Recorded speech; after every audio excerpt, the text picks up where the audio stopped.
What's going on, Internet? Iron Jordan here. So today we're going to be talking about one of the new decks from set 14, Super 17 Mono Yellow Union Absorb. Now, this is a very interesting deck, one that kind of revitalizes the Union mechanic, all the way that started back in set 2, I believe, and brings it around in a different way with yellow. I like this deck a lot, but it does have some problems, and we're going to go over those. But first, we're going to talk about our sponsor. Yes, it's been 3 weeks. Haven't talked to you guys in a while. Need to plug the sponsor. Bear with me for a second. MetaMonster Gaming is a online TCG store where they sell singles of Dragon Ball Super, Pokemon, and Digimon. And this week, I'm happy to announce that I've been telling you guys they've been doing this for a while. Uh, they are getting into Yu-Gi-Oh! Starting this week. So by the time this video goes up, even, they might have a spot for Yu-Gi-Oh! On their store. I'm actually going to go help sort some of the Yu-Gi-Oh! Cards out this week, which is really, really nice. So if you're looking for some singles for Dragon Ball Super, Pokemon, Digimon, and Yu-Gi-Oh! Coming up this week, you can use the link in my description to go straight to the MetaMonster Gaming TCG Player Store, and you can use the code in the description as well, IronJordan5 for 5% off. Let's get into the actual video now. Super 17. This deck's really nice. It's very, like, conceptually, this deck seems very good. It does very powerful things, and it does them safely. Most of your, threats have barrier, or the 3-drop has barrier that you want to sit on that gets you into your 5-drop and then gets you into your 8-drop. And you can have a very powerful turn 4. Part of the problem with this is that you have to do it on turn 4. And that's kind of one of the issues. The other issue is that this deck really relies on having to see its pieces at specific moments, right? On turn 1, you really want to see a 3-drop and 2 androids in your hand. You want to see a Hellfighter and a 17 in your hand as well as the 3-drop, so that you can pitch one of them, play the other one, go into the Union Absorb, go into the 3-drop, draw a card. It has barrier. It's most likely not going to die in turn 1. And then you want to see your Unison on turn 2. So the play pattern for this deck is very wonky because you want 4 specific cards in your hand by turn 2, being 1 copy of the Unison, a Hellfighter, a 17, and a 3-drop, right? So it kind of struggles with that. On top of that, it is very, very linear. It feels kind of like, I was talking to one of our local players and we agreed it feels very much like yellow Gotenks, but it's just not as powerful as Gotenks is. On top of that, Gotenks has no problem seeing his cards because he has Hercule that gets him into every piece that he needs, or the Gokul card that gets him into every single piece that he needs. Now, if we're talking about what this deck needs straight up, it needs a card like that that's like a Super 17 that's a 1-drop, or it literally just needs a yellow version of the Gokul that finds the cards that it needs and can maybe search for a Unison, right? Because finding the Unison, I will say, is probably the most difficult part of this deck, even if you're playing 4 of the 1-drop that searches it. It's just sometimes just 2 of them can be in your life, and then you're only playing with 2 of them in your deck. But we'll talk. This is what I would play, right? If we're throwing out all the bad things about this deck, because I'll be honest, it's still a fun deck and it still does powerful things. It very much is going to sit in that road tier. People might find a way to top with it eventually because it does do some very powerful things, and it can be quite the threat.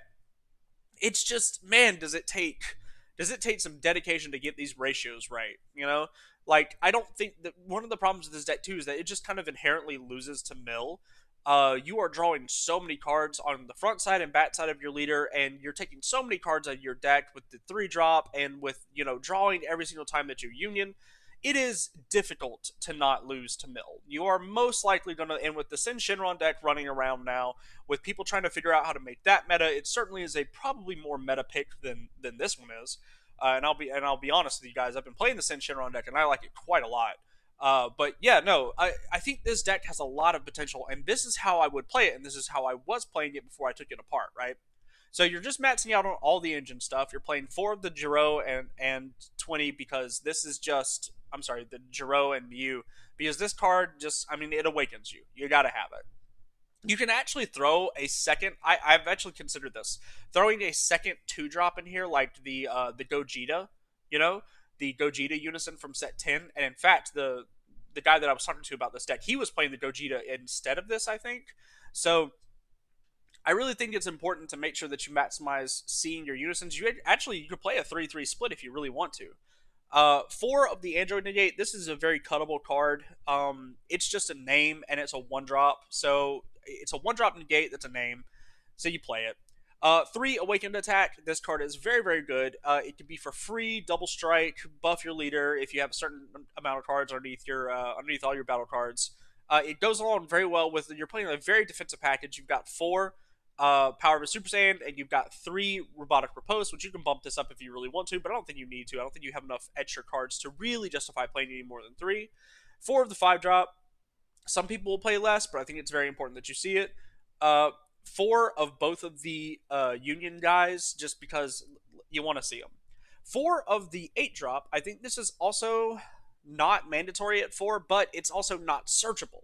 None of the other, like all of the other Android pieces, I don't know why they made the three drop not be able to search the eight, but they did.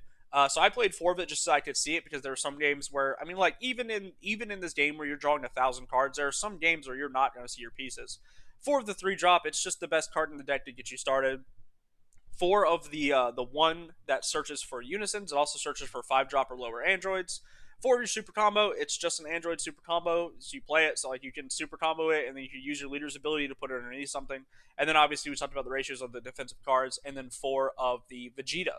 Now obviously the one thing I would probably do here is if I was really trying to make this deck better, I would drop two of this android negate because you already have a lot of defense over here. I'd probably drop two of this Android Negate and put in two of the Gogeta. Or if you want to be absolutely certain that you see a Unison, you could drop this card completely and play four Gogetas. I don't recommend that, but it would make sure that you see your Unisons by turn two for sure. So that's the deck. This is how I this is card for card how I played it. And like I won some games with it in testing. You know, I never played it in a local tournament. Obviously we've only had the cards for a week, but it didn't take me that long to realize that, boy, did I really not love this deck. I really just, it was so linear and it was so inconsistent, like having to find specific pieces that I really did not love this deck at all. I really love the concept of this deck, though. And honestly, when it gets more support, I'll revisit it. I still have all the cards physically. I just have them de-sleeved now because, you know, I I tried it. But yeah, this was kind of a disappointment for me because this was the deck that I was very much this was the one I was looking forward to the most aside from Sin Shinron. And so those were the two decks that I built on day one of pre-release, even like, you know, like looking for Sin Shinron and looking for Super 17 stuff. And the Sin Shinron stuff hasn't let me down. That deck's really fun and it rewards a high skill cap, I think. Whereas this deck, it just feels very linear and very inconsistent. So yeah, I want to know what you guys think about this deck, and what you guys think about set 14 in total. What decks are you looking forward to playing? What decks are you looking forward to testing? And what in that testing, what kind of success have you had with certain builds this way or that way? I'll go ahead and tell you guys the next video coming out on the channel is probably going to be for Sen Shinron because that deck is just, it's my baby right now. I'm actually the local guys. I think I'm the only one really playing it right now, but the local guys have been very gracious and like trading me foils and stuff like that to get that thing foiled out because it is, man, that deck's fun. So let me know what you guys think about this list in particular. What would you do to make this list better? What was I doing wrong? And tell me what you guys want to see, obviously, after Sin Shinron comes out from the channel going forward. Again, I appreciate you guys' support. Small, tiny update. I haven't uploaded in 3 weeks. I was having internet issues for those 3 weeks, but they got resolved yesterday, and so we were able to start working on some things and pushing some things out for you guys. So I appreciate the patience, and I'll see you guys in the next one.